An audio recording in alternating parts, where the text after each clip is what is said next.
For today's double review, we have two spectacular shooters that left early access with a lot of bullets, shooting, and ripping and tearing, with Soulslinger, Envoy of Death, and Viscerafest.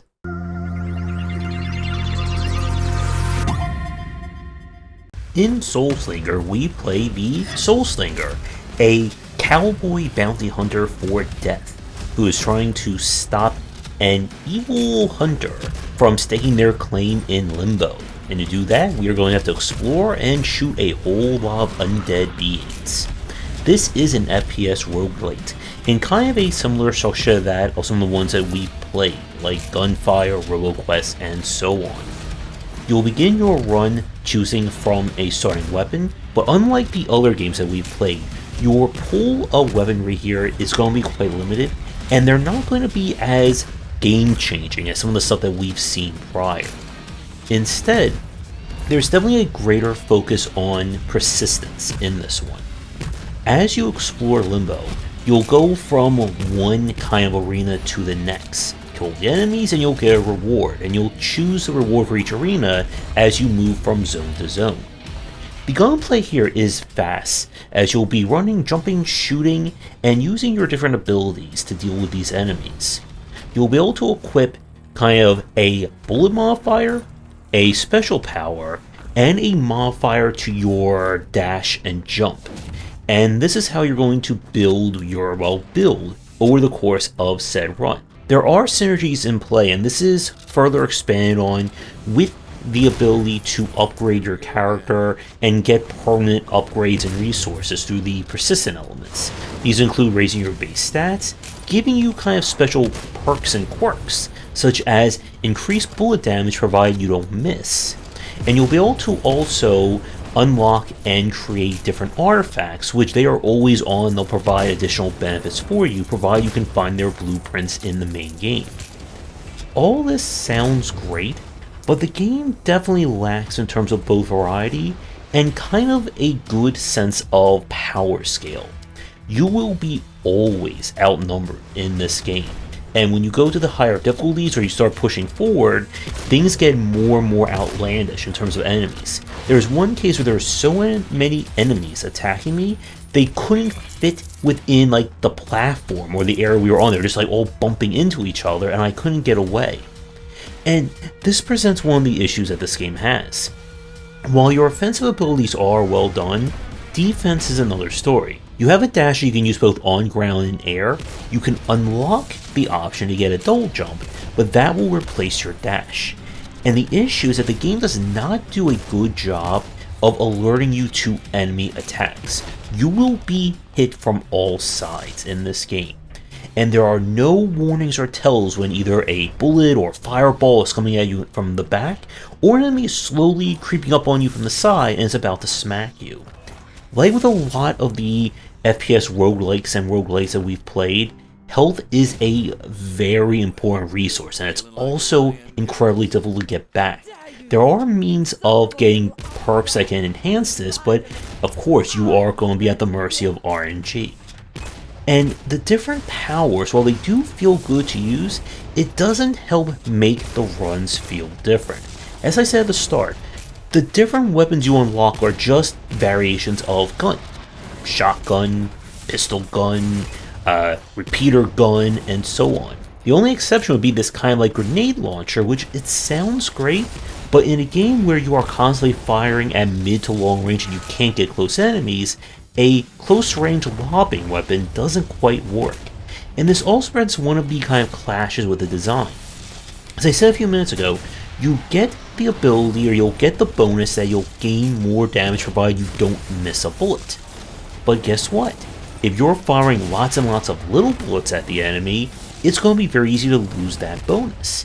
So it inherently makes the shotgun one of the best weapons in the game because it's a heavy shot, which makes it a lot easier to hit with, which means getting that bonus up, and you will need that as these enemies and bosses are very health spongy. The first boss fight is just ludicrous in terms of the amount of health they have, and there's just no way to kind of circumvent that other than just bringing a bigger or more leveled up gun to the proceedings. And all in all, unfortunately, I think this game is quite limited. If you haven't played any of the other FPS roguelikes and roguelikes that we've covered, from the likes of Battle Shapers, RoboQuest, Gunfire, I know I'm forgetting about probably 5 or 10 other ones at this rate, I would definitely start with them. I like the look of this game, and I feel like it could just need like a little bit more variety, really bump it up, which I don't know we're going to get, as of course the game has left early access. So if you are in the mood for some supernatural shootouts in the Old West, I would give this one a try. But all in all, I do think that our sights are a little bit off in this case.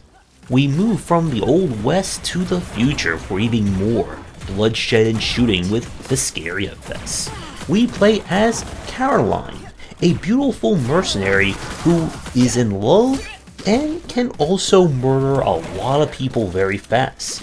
But to propose to her boyfriend, she needs a ring, and rings are very expensive. So she decides to take out the largest bounty that is out there, and is going to be getting into a lot of messy destruction to do so. If you've played any of the boomer shooter style games that we've covered here on the channel, Viscerafest feels and plays very differently from them. And it gets at kind of the main selling point of this game. Everybody is paper thin. This is not a game where everybody has tons and tons of health. Even the bosses can be chipped down fairly quickly with the right guns and other means.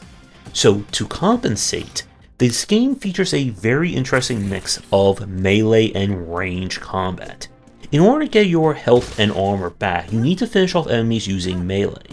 And melee is very powerful in Viscerafest. Charging up your punch, you can finish off most low to mid-class enemies in a single hit. Now this is very important because enemies with shields will block all bullets. But then you'll fight enemies that are wearing purple armor, and they are heavily resistant to melee. So the dynamic is very similar to that of Doom Eternal, that enemies have a preferred way of being killed. If you exploit that, they'll go down very fast. If you don't do that, you're in a world of trouble. And that takes us to a very important point about Viscerafest. This is perhaps the most ammo-tight FPS that we've played in some time. You see, enemies do not drop ammo. Your only ammo supplies are going to be what's on the map. And this is not a game where one bullet equals one shot. So most of your guns will take like 3 to 5 rounds of ammo to fire a single hit. Now again, this goes with the fact that everybody has very low health pools, and in this game, especially on the higher difficulties, if you are caught by like 2 or 3 enemies or you get stuck in one spot, you are dead within like 2 to 3 seconds, maybe even less than that.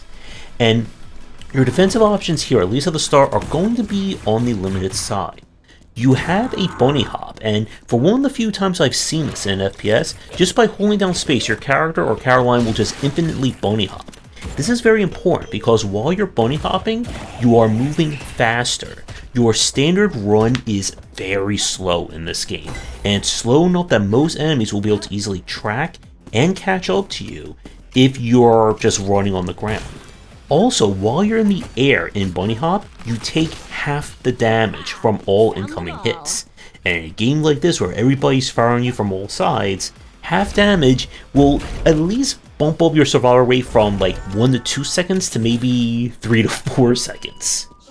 A very important point, the footage that you are seeing is being played on the second highest difficulty, but after we play this, the developer released a patch to kind of balance out the difficulties. They made kind of like the level that I'm on, second hardest, to bring it to make that easier. And I think what they kind of did was that Nightmare, or their highest difficulty, is now kind of the level that I was playing on. So I have not had a chance to go back to this one by the time you're watching this footage. So while I'm going to be dying a whole lot, more than likely if you're going to pick up this game, it will probably be at least a little gentler in that respect. But this is a very interesting FPS, and like I said, the high speed kind of low health on everybody approach gives this game a very different feel. In a weird way, it reminds me of some like the more painful FPSs that I've played, such as Blood. But this feels a little bit more balanced in that respect. Even the most heavily armored, super durable guy that you're going to be fighting will still go down maybe like 3 to 4 bullets. Now, of course, those 3 or 4 bullets are going to take a lot of ammo, and as the game goes on, you'll be introduced to new weapons and new kinds of ways of killing the enemies. So it does help out. But like I said, this is still going to be a challenging FPS, no matter how you slice, punch, or shoot it. So this comes with my recommendation if you are an FPS fan looking for a very different and very difficult take on the formula. So with that, Soulslinger was definitely played with a press key provided by the publisher. Viscerafest, I am not 100% sure since I've had this game in my library for at least a year or two. I want to say it was a press key, but don't quote me on that one. Let me take your game for a future review and stream. It does not involve shooting, slinging, bullets, westerns, or sci-fi. Please get in touch. If you did play these games, let me know what you think about them down below, especially Viscerafest, because I think it's going to turn out to be a very polarizing game in terms of its difficulty. But with that, thanks for tuning in, and I will see everyone in the next video. Thanks for watching, and a special thank you to our Patreon supporters. If you enjoyed the video, do the YouTubing stuff, be sure to visit our Discord and Patreon, and if you're interested in more in my thoughts on design, check out my game design books.